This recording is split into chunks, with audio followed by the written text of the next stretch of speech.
अध्याय 9वा. राजविद्या राजगुह्य योग परम गोपनीय ज्ञान. श्री भगवान उवाच. इदं तु ते गुह्यतमं प्रवक्ष्याम्यन सूयवे ज्ञानं विज्ञानसहितं यत ज्ञात्वा मोक्षसे शुभात. 1. श्री भगवान उवाच. श्री भगवान म्हणाले, इदम हे तू, परंतु ते तुला, गुह्यतमं गुह्यतम किंवा परम गोपनीय, प्रवक्ष्यामी मी सांगतो, अनसूयवे द्वेष न करणाऱ्या, निर्मत्सरी ज्ञानम ज्ञान, विज्ञान साक्षात्कार किंवा अनुभूत ज्ञान, सहितम सहित, यत जे ज्ञात्वा जाणल्याने, मोक्षसे तू मुक्त होशील, अशुभात भौतिक अस्तित्वातील दुःखांपासून. श्री भगवान म्हणाले, हे अर्जुना, तू माझा कधीच मत्सर करीत नसल्याने मी तुला हे परम गोपनीय ज्ञान आणि त्याच्या अनुभूतीचे ज्ञान प्रदान करतो, जे जाणल्याने तू भौतिक अस्तित्वातील सर्व दुःखांतून मुक्त होशील. तात्पर्य: भक्त जितक्या अधिक प्रमाणात भगवंतांबद्दल श्रवण करतो तितका अधिक तो प्रबुद्ध होतो. या श्रवण विधीचा महिमा श्रीमद भागवतात सांगण्यात आला आहे. भगवंतांचे उपदेश शक्तिपूर्ण आहेत आणि भक्तांच्या सत्संगात जर भगवत कथांची चर्चा केली तर या शक्तीचा प्रत्यय येऊ शकतो. हे साक्षात्कारी ज्ञान असल्यामुळे शुष्क तर्कवाद्यांच्या किंवा सांसारिक पंडितांच्या संगाने ते प्राप्त होऊ शकत नाहीत. भक्त हे नित्य भगवत सेवा परायण असतात. कृष्ण भावनेमध्ये युक्त असलेल्या जीवांची मनोवृत्ती आणि प्रामाणिकता भगवंत जाणतात आणि भक्तांच्या संघामध्ये कृष्ण विज्ञान जाणण्याची बुद्धी त्याला प्रदान करतात. श्रीकृष्ण विषयक चर्चेत अलौकिक सामर्थ्य आहे आणि जर भाग्यशाली मनुष्याला असा सत्संग प्राप्त झाला व हे ज्ञान त्याने आत्मसात करण्याचा प्रयत्न केला तर निश्चितच तो आध्यात्मिक साक्षात्कारामध्ये प्रगती करू शकतो. अर्जुनाने आपल्या सामर्थ्यशाली सेवेत अधिकाधिक उन्नती करण्यासाठी त्याला प्रेरणा देण्याकरिता भगवान श्रीकृष्ण आतापर्यंत प्रकट केलेल्या इतर कोणत्याही गोष्टींपेक्षा अधिक गोपनीय गोष्टींचे वर्णन या 9व्या अध्यायात करीत आहेत. भगवद्गीतेचा पहिला अध्याय म्हणजे ग्रंथाचा जवळजवळ उपोद्घात आहे आणि दुसऱ्या आणि तिसऱ्या अध्यायात वर्णिलेल्या आध्यात्मिक ज्ञानाला गुह्य ज्ञान म्हटले आहे. 7व्या आणि 8व्या अध्यायात चर्चा केलेले विषय हे विशेष करून भक्तीशी संबंधित आहेत. हे विषय मनुष्याला कृष्ण भावनेमध्ये प्रबुद्ध बनवितात, म्हणून त्यांना गुह्यतर ज्ञान म्हटले आहे.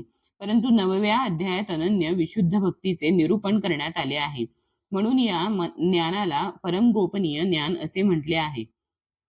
ज्याला श्रीकृष्णांचे गुह्यतम ज्ञान झाले आहे तो स्वाभाविकपणेच दिव्यत्वामध्ये स्थित होतो आणि म्हणून तो जरी भौतिक जगतात असला तरी त्याला भौतिक क्लेशामुळे मुळीच त्रास होत नाही. भक्ती रसामृत सिंधूमध्ये सांगण्यात आले आहे की प्रेममयी भगवत सेवा करण्याची ज्याला प्रामाणिक इच्छा आहे तो जरी प्राकृत बद्धावस्थेमध्ये असला तरी तो मुक्त असल्याचे जाणले पाहिजे. त्याचप्रमाणे भगवद्गीतेच्या 10व्या अध्यायावरून आपल्याला आढळून येईल की अशा प्रकारे जो भगवत सेवा करीत आहे तो मुक्तात्माच आहे. पहिल्या श्लोकाला विशेष महत्व आहे. इदम ज्ञानम हे ज्ञान या शब्दावरून विशुद्ध भक्तीचा बोध होतो. ही भक्ती 9 प्रकारची असते. श्रवण, कीर्तन, स्मरण, पादसेवन, अर्चन, वंदन, दास्य, सांख्य आणि आत्मनिवेदन. भक्तीच्या या 9 तत्वांचा अभ्यास केल्याने मनुष्याची आध्यात्मिक भावनेप्रत कृष्ण भावनेप्रत उन्नती होते. याप्रमाणे भौतिक विकारांपासून हृदय शुद्ध झाल्यावर तो श्रीकृष्णांना तत्वतः जाणू शकतो. जीव हा प्राकृत नाही, केवळ हे जाणणे पुरेसे नसते. आध्यात्मिक अनुभूतीचा तो प्रारंभ असू शकेल, परंतु मनुष्याने शारीरिक कर्म आणि आत्मज्ञानी व्यक्तीचे आध्यात्मिक कर्म यातील भेद जाणला पाहिजे. यापूर्वी 7व्या अध्यायामध्ये आपण भगवंतांची ऐश्वर्य शक्ती, त्यांच्या विविध शक्ती, परा आणि अपरा प्रकृती तसेच त्यांची ही सारी भौतिक अभिव्यक्ती यांबद्दल चर्चा केली आहे. आता 9व्या अध्यायात भगवंतांच्या महत्तेचे वर्णन करण्यात येईल. या श्लोकातील अनसूयवे हा शब्दही अत्यंत महत्वपूर्ण आहे.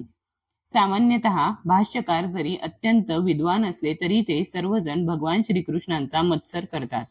मोठमोठ्या अतिशय निष्णात विद्वानांनी सुद्धा भगवद्गीतेवर चुकीचे भाष्य केले आहे. ते श्रीकृष्णांचा मत्सर करीत असल्यामुळे त्यांची भाष्ये निरुपयोगी आहेत.